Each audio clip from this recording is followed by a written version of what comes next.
Good morning. ഇപ്പോൾ ഇന്നലെ എടുത്ത ക്ലാസ് മനസ്സിലായില്ലേ മോഡുലർ പ്രോഗ്രാമിംഗ് എന്ന് പറഞ്ഞാൽ എന്താ മോഡുലർ പ്രോഗ്രാമിംഗ് എന്ന് പറഞ്ഞാൽ അതായത് ഒരു മെയിൻ പ്രോബ്ലത്തിനെ ചെറിയ സബ് പ്രോബ്ലം ആക്കി ഡിവൈഡ് ചെയ്ത് സോൾവ് ചെയ്യുന്ന ആ രീതി അതാണ് മോഡുലർ പ്രോഗ്രാമിംഗ്. ആ അപ്രോച്ച് അതാണ് മോഡുലറൈസേഷൻ.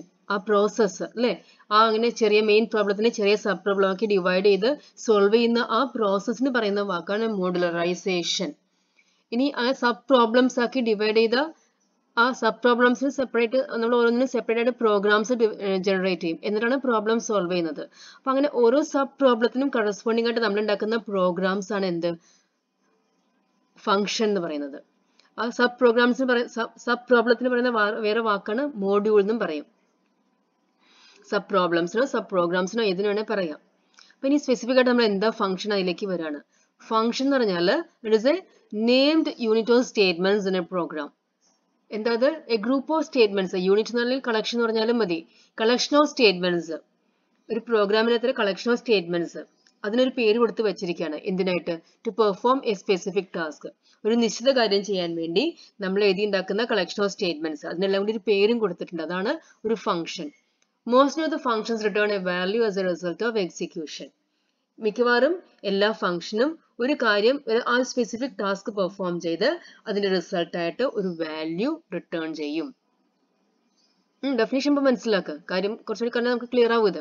അപ്പോൾ ഫംഗ്ഷൻ എന്ന് പറഞ്ഞാൽ പ്രത്യേകിച്ചൊന്നുമില്ല, ഗ്രൂപ്പ് ഓഫ് സ്റ്റേറ്റ്മെന്റ്സ് അല്ലെ, അതിനൊരു പേര് കൊടുത്ത് വെച്ചിട്ടുണ്ട്. ആ ഗ്രൂപ്പ് ഓഫ് സ്റ്റേറ്റ്മെന്റ്സിന്റെ ആവശ്യം എന്താ? ഒരു നിശ്ചിത കാര്യം ചെയ്യാൻ വേണ്ടി. എപ്പോഴും കളക്ഷൻ സ്റ്റേറ്റ്മെന്റ്സ് എന്താ ചെയ്യുന്നത്? ഒരു നിശ്ചിത കാര്യം തന്നെയാണ് ചെയ്യുന്നത്. ഇവിടെ ഒരു കംപ്ലീറ്റ് ടാസ്ക് ചെയ്യാനായിട്ട് എഴുതി ഉണ്ടാക്കുന്ന കളക്ഷൻ ഓഫ് സ്റ്റേറ്റ്മെന്റ്സ്. വെറുതെ കളക്ഷൻ ഓഫ് സ്റ്റേറ്റ്മെന്റ്സ് മാത്രം പോരാ, അതിന് നമ്മളൊരു പേരും കൂടി കൊടുക്കും. ഇപ്പൊ നമ്മൾ കഴിഞ്ഞ ദിവസം ഉപയോഗിച്ചില്ലേ, ഗെറ്റ് ലൈൻ ഫംഗ്ഷൻ ഉപയോഗിച്ചു അല്ലെ. ഗെറ്റ് ലൈൻ ഫംഗ്ഷൻ അതിന്റെ സ്പെസിഫിക് ടാസ്ക് എന്താ? സ്ട്രിംഗ് റീഡ് ചെയ്യാൻ. അത് മാത്രമേ പറ്റുള്ളൂ, സ്ട്രിംഗ് ഡിസ്പ്ലേ ചെയ്യാൻ പറ്റില്ല, വേറെ ഒന്നും ചെയ്യാൻ പറ്റില്ല. സ്ട്രിംഗ് ഇൻപുട്ട് റീഡ് ചെയ്ത് ഒരു അറയിലേക്ക് സ്റ്റോർ ചെയ്യാൻ മാത്രമേ പറ്റുള്ളൂ ആർക്ക്? ഗെറ്റ് ലൈൻ എന്ന് പറഞ്ഞ ഫംഗ്ഷൻ. അപ്പൊ ഗെറ്റ് ലൈൻ ഫംഗ്ഷന്റെ സ്പെസിഫിക് ടാസ്ക് എന്താ? സ്ട്രിംഗ് റീഡ് ചെയ്ത് അറയിലേക്ക് സ്റ്റോർ ചെയ്യുക എന്നുള്ളതാണ്. മനസ്സിലായില്ലേ? അപ്പൊ അങ്ങനെ ഒരു നിശ്ചിത കാര്യം ചെയ്യാൻ വേണ്ടി എഴുതി ഉണ്ടാക്കുന്ന collection of statements, named unit of statements അല്ലെങ്കിൽ named collection of statements to perform a specific task. അതാണ് ഫംഗ്ഷൻ എന്ന് പറഞ്ഞാൽ. അപ്പൊ ആ മൂന്ന് വാക്കുകൾ പ്രധാനമായിട്ട് ശ്രദ്ധിക്കുക. എന്ത്? നേംഡ് യൂണിറ്റ് അല്ലെങ്കിൽ കളക്ഷൻ ഓഫ് സ്റ്റേറ്റ്മെന്റ്സ്. ഇന്ന പ്രോഗ്രാം ഒന്നും ഇല്ലെങ്കിലും കുഴപ്പമില്ല, എന്തായിട്ട്? To perform a specific task. ഒരു നിശ്ചിത കാര്യം ചെയ്യാൻ വേണ്ടി ഉപയോഗിക്കുന്ന നേംഡ് കളക്ഷൻ അല്ലെങ്കിൽ നേംഡ് യൂണിറ്റ് ഓഫ് സ്റ്റേറ്റ്മെന്റ്സ് ആണ് ഫംഗ്ഷൻ. ഇതിന്റെ മെയിൻ ക്ലാസിഫിക്കേഷൻ നമ്മൾ പറഞ്ഞു ഇന്നലെ അല്ലെ. പ്രീ ഡിഫൈൻഡ് അല്ലെങ്കിൽ ബിൽറ്റ് ഇൻ ഫംഗ്ഷൻസും യൂസർ ഡിഫൈൻഡ് ഫംഗ്ഷൻസും. എന്താ പ്രീ ഡിഫൈൻഡ് ഫംഗ്ഷൻസ്? ഡെഫിനേഷൻ ഇവിടെ പഠിച്ചോളൂ കേട്ടോ. നമ്മൾ ഇന്നലെ പറഞ്ഞതാണ്. എന്താ പ്രീ ഡിഫൈൻഡ് എന്ന് പറഞ്ഞാൽ എന്താ? ബിൽറ്റ് ഇൻ, അതിനകത്തുണ്ട് അല്ലെ, ഇതിനകത്ത് C++നകത്ത്. അതായത് ആ ഫംഗ്ഷന്റെ എല്ലാ കാര്യങ്ങളും, അതിന്റെ ആ ഫംഗ്ഷന്റെ പേരെന്താണ്, അതെന്താ ചെയ്യുന്നത്, എങ്ങനെയൊക്കെയാ ചെയ്യേണ്ടതെന്നുള്ള കാര്യങ്ങള് നമ്മുടെ കമ്പൈലറിനകത്ത് ഡീബഗ് ചെയ്ത് കമ്പൈൽഡ് ചെയ്ത് എവിടെ സ്റ്റോർ ചെയ്ത് വെച്ചിരിക്കുന്നു? ഓരോരോ ഹെഡർ ഫയലിനകത്തായിട്ട് സൂക്ഷിച്ച് വെച്ചിരിക്കുകയാണ്. അതാണ് അങ്ങനെ അത് C++നകത്ത് ഡിഫൈൻ ചെയ്തിരിക്കുന്ന ഫംഗ്ഷൻസ് ആണ് എന്ത്? ബിൽറ്റ് ഇൻ അല്ലെങ്കിൽ പ്രീ ഡിഫൈൻഡ് ഫംഗ്ഷൻസ്. എന്താ ഡെഫിനേഷൻ എന്താ വരുന്നത്? C++ provides a rich collection of functions ready to be used for various tasks. നമുക്ക് ready to use ആയിട്ട് for various tasks ready to use ആയിട്ട് കുറെ ഫംഗ്ഷൻസ് C++ ഡിഫൈൻ ചെയ്ത് വെച്ചിട്ടുണ്ട്. The tasks to be performed by each of these are already returned, debugged and compiled and stored in files called header files. ഈ ഓരോ ഫംഗ്ഷനും എന്തൊക്കെയാ ചെയ്യേണ്ടത്, എന്തൊക്കെ ടാസ്കാ ചെയ്യേണ്ടത് ഓൾറെഡി എഴുതി ഡീബഗ് ചെയ്ത് റെഫർ ആക്കി കമ്പൈൽ ചെയ്ത് ഹെഡർ ഫയലിനകത്ത് സൂക്ഷിച്ചു വെച്ചിട്ടുണ്ട്. Such ready to use sub programs. Ready to use programs എന്ന് പറഞ്ഞാലും മതി, സബ് പ്രോഗ്രാംസ് ഒന്നും ഇല്ലെങ്കിലും കുഴപ്പമില്ല. Such ready to use sub programs are called predefined functions or built-in functions.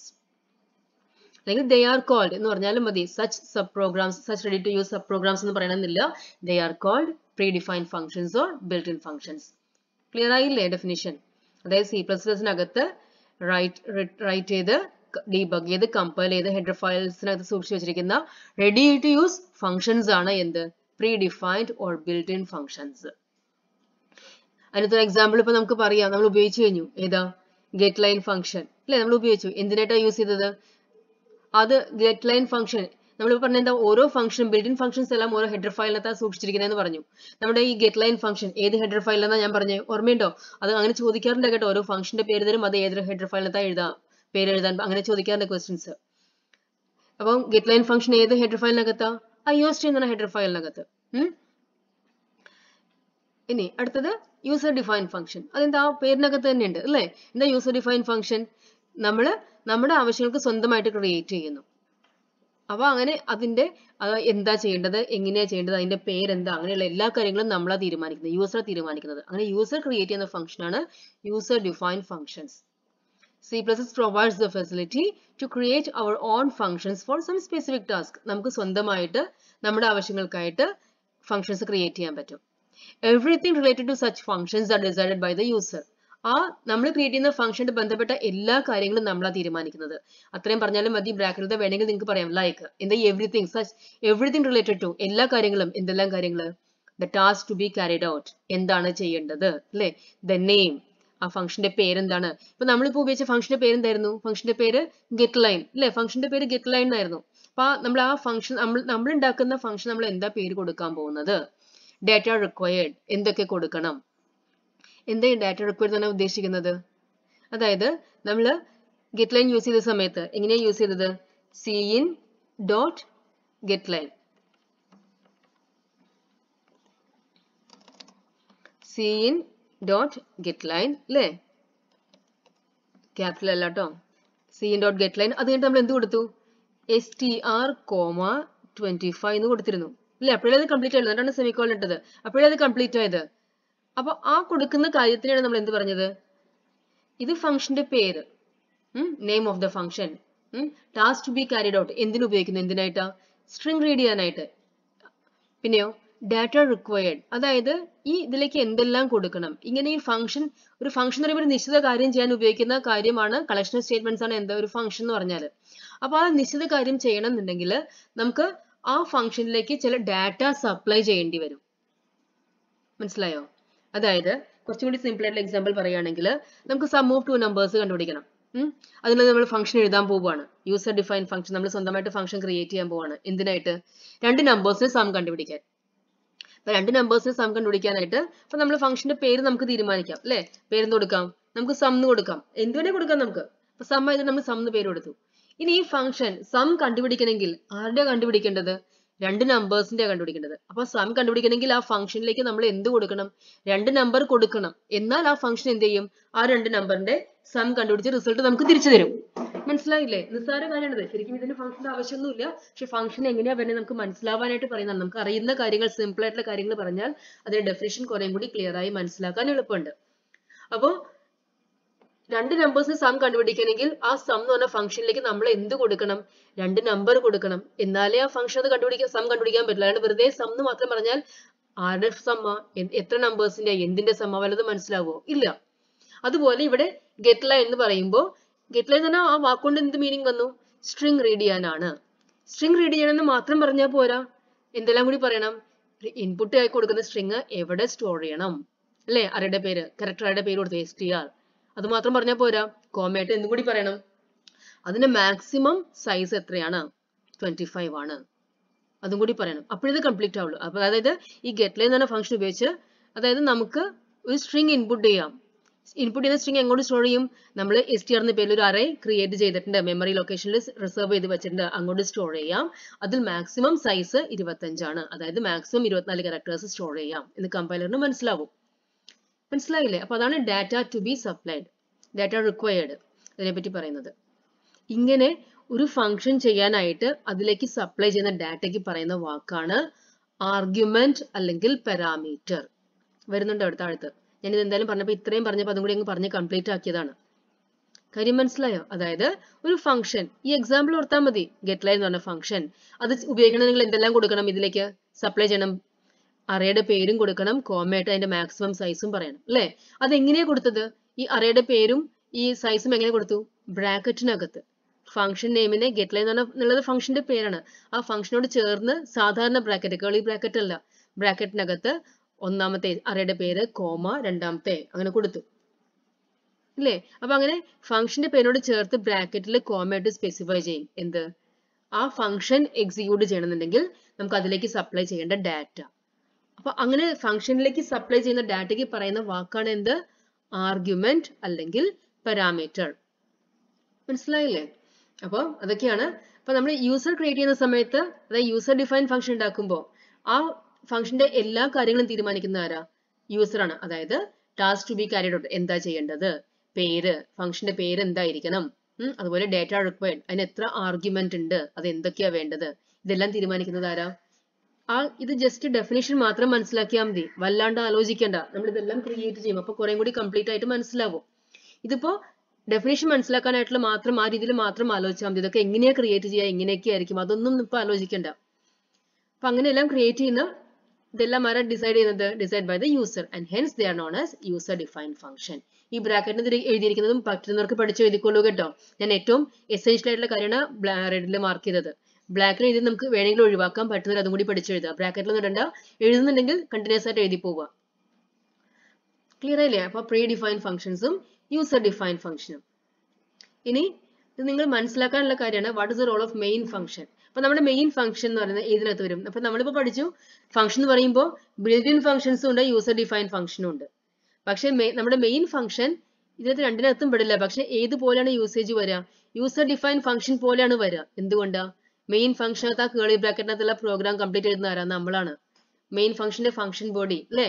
അതായത് നമ്മള് മെയിൻ ഫംഗ്ഷൻ എഴുതി, അതിന് താഴെ മെയിൻ എഴുതി, ഇൻറ്റ് മെയിൻ ഉണ്ട് കേട്ടോ. അത് കഴിഞ്ഞിട്ട് അതിന്റെ കേളി ബ്രാക്കറ്റിനകത്ത് അല്ലേ, കേളി ബ്രാക്കറ്റിനകത്താണ് എന്ത് എഴുതുന്നത്? നമ്മൾ സ്റ്റേറ്റ്മെന്റ്സ് എല്ലാം എഴുതുന്നത്. അപ്പൊ അതിനകത്ത് എഴുതുന്ന കാര്യങ്ങളെല്ലാം തീരുമാനിക്കുന്നവരാ നമ്മളാണ് എഴുതുന്നത്. മനസ്സിലായില്ലേ? അതുകൊണ്ടാണ് യൂസർ ഡിഫൈൻ ഫംഗ്ഷൻ പോലെ എന്ന് പറയുന്നത്. പക്ഷെ അങ്ങനെ നമ്മൾ പറയില്ല. Main function user define function എന്നല്ല, C++ത്തെ എസെൻഷ്യൽ ഫംഗ്ഷൻ ആണത് അല്ലെ? എന്തുകൊണ്ടാണ് അങ്ങനെ പറയുന്നത്? It is N essential function. ചിലപ്പോൾ ഇങ്ങനെയൊക്കെ ചോദിക്കാം നിങ്ങളോട്, അതായത് ഇതുവരെ അങ്ങനെ ചോദിച്ചിട്ടില്ല. May be considered as user define function. User define function പോലെ നമുക്ക് കൺസിഡർ ചെയ്യാം. എന്തുകൊണ്ടാ? മെയിൻ ഫംഗ്ഷനകത്തുള്ള ഫംഗ്ഷൻ ബോഡി, അതായത് കേളി ബ്രാക്കറ്റിനകത്ത് എഴുതുന്നതെല്ലാം നമ്മൾ ഓരോ പ്രോഗ്രാം ഡിഫറെന്റ് സ്റ്റേറ്റ്മെന്റ്സിൽ എഴുതുന്നത്. അതുകൊണ്ടാണ് മെയിൻ ഫംഗ്ഷനെ യൂസർ ഡിഫൈൻ ഫംഗ്ഷൻ പോലെ വിചാരിക്കുന്നു എന്ന് പറയുന്നത്. അത്ര വലിയ ശ്രദ്ധ കൊടുക്കണ്ട, കാര്യം ഒന്ന് മനസ്സിലാക്കി വെച്ചാൽ മതി. പക്ഷേ നമുക്കറിയാം it is an essential function. Main function definition ശരിക്കും എന്താ? It is an essential function in C++ program. എന്തുകൊണ്ടാ? Execution of program begins in main. ഒരു പ്രോഗ്രാം എക്സിക്യൂഷൻ മെയിൻ ഫംഗ്ഷൻ ഉണ്ടെങ്കിലേ തുടങ്ങുള്ളൂ. മെയിൻ ഫംഗ്ഷൻ ഇല്ലെങ്കിൽ C++ പ്രോഗ്രാം എക്സിക്യൂട്ട് ചെയ്യില്ല. ഇനി നമ്മൾ ബിൽറ്റ് ഇൻ ഫംഗ്ഷൻസ് അല്ലെങ്കിൽ പ്രീ ഡിഫൈൻ ഫംഗ്ഷൻസിലേക്ക് വരികയാണ്. C++നകത്തുള്ള പ്രധാനപ്പെട്ട കുറച്ച് ബിൽറ്റ് ഇൻ ഫംഗ്ഷൻസ് നമ്മൾ പഠിക്കാൻ പോവുകയാണ്. ആദ്യം അത് പഠിച്ചു കഴിഞ്ഞിട്ടാണ് യൂസർ ഡിഫൈൻ ഫംഗ്ഷനിലേക്ക് വരുന്നത്. അപ്പോൾ ഓരോ ഹെഡർ ഫയൽ ആയിട്ട് എടുത്ത് അതിനകത്തുള്ള പ്രധാനപ്പെട്ട എല്ലാ ഹെഡർ ഫയലിലേക്കൊന്നും നമ്മൾ പോണില്ല. പഠിക്കുന്ന ഹെഡർ ഫയലിലെ എല്ലാ ഫംഗ്ഷൻസും പഠിക്കുന്നില്ല.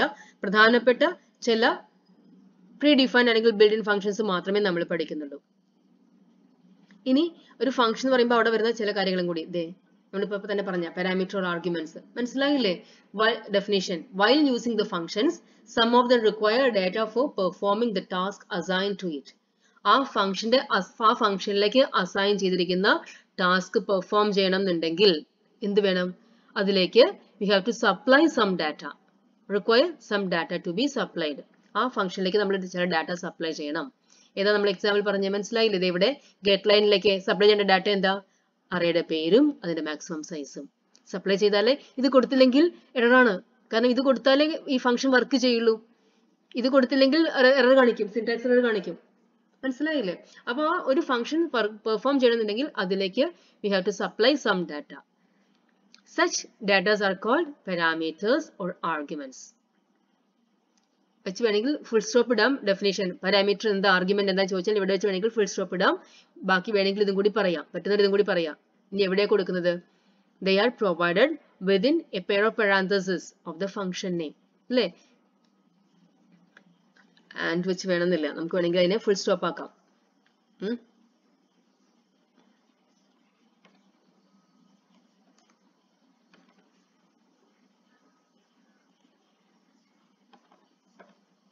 അടുത്ത സെന്റൻസ് ആക്കി പറയാൻ നിങ്ങൾക്ക് എളുപ്പമല്ലേ? They are provided within pair of parentheses of the function name. Function നെയിമിനെ ഫോളോ ചെയ്ത് പാരാന്തസിസിനകത്ത് ബ്രാക്കറ്റിലാണ് പറയുക ആര്? ആർഗ്യുമെന്റ്സ് അല്ലെങ്കിൽ പാരാമീറ്റേഴ്സ്. ക്ലിയർ ആയില്ലേ എന്താ പാരാമീറ്റർ എന്നുള്ളത്? ഇനി return value of the function എന്ന് പറഞ്ഞാൽ എന്താ? നമ്മൾ പറഞ്ഞ ഒരു ഫംഗ്ഷൻ സ്പെസിഫിക് ടാസ്ക് പെർഫോം ചെയ്ത് ഒരു വാല്യൂ റിട്ടേൺ ചെയ്യുന്നു. അത് മനസ്സിലാക്കാൻ നമുക്ക് വേണമെങ്കിൽ നമ്മളിപ്പോൾ പറഞ്ഞ എക്സാമ്പിൾ, അതായത് സം കണ്ടുപിടിക്കാനായിട്ട് നമ്മൾ ഉപയോഗിക്കുന്നു. സം എന്ന് പറഞ്ഞിട്ടൊരു ഫംഗ്ഷൻ ക്രിയേറ്റ് ചെയ്യുന്നു. അതായത് ഒരു ഫംഗ്ഷൻ, അതായത് യൂസർ ഡിഫൈൻ ഫംഗ്ഷൻ സം. എന്തിനായിട്ട്? സം കണ്ടുപിടിക്കാനായിട്ട്. ആരുടെ സം കണ്ടുപിടിക്കാനായിട്ട്? രണ്ട് നമ്പേഴ്സിന്റെ. ഏതൊക്കെ രണ്ട് നമ്പേഴ്സ്? n1, n2. ഞാൻ തൽക്കാലം അങ്ങനെ കൊടുത്തു. അപ്പൊ ഇങ്ങനെ ഈ ഫംഗ്ഷൻ എന്താ ചെയ്യണത്? സം കണ്ടുപിടിക്കുന്നു. ആരുടെ? n1, n2. n1 ഉം n2 ഉം എന്താ? രണ്ട് നമ്പേഴ്സ് ആണ്. അപ്പൊ ഈ ഫംഗ്ഷൻ എന്ത് ചെയ്യും? n1 ഉം n2 കൂടി ആഡ് ചെയ്ത് എത്രയാണോ വാല്യൂ വരിക, ഇപ്പൊ 5, 10 ആണെങ്കിൽ 5 + 10 15 എന്നുള്ള വാല്യൂ റിസൾട്ട് ആയിട്ട് നമുക്ക് തിരിച്ചു വരും അല്ലേ? റിസൾട്ട് വേണ്ടേ? അപ്പൊ അങ്ങനെ ചില functions, there are certain functions which give result after performing the task. ആ നിശ്ചിത ടാസ്ക്, എന്താ ടാസ്ക്? സം കണ്ടുപിടിക്കുക. ആരുടെ? രണ്ട് നമ്പേഴ്സിന്റെ. ഇപ്പൊ രണ്ട് നമ്പേഴ്സ് സം കണ്ടുപിടിക്കുന്ന ആ നിശ്ചിത ടാസ്ക് പെർഫോം ചെയ്തിട്ട് നമുക്കൊരു റിസൾട്ട് തിരിച്ചു തരുന്നു. എന്ത് റിസൾട്ട്? 5, 10 കൊടുത്തെങ്കിൽ 15 എന്ന റിസൾട്ട് നമുക്ക് തിരിച്ചു വരും. അപ്പൊ അങ്ങനെ this result is known as return value of the function. ആ ഫംഗ്ഷൻ റിട്ടേൺ ചെയ്യുന്ന വാല്യൂ അത് തന്നെ ഉള്ളൂ.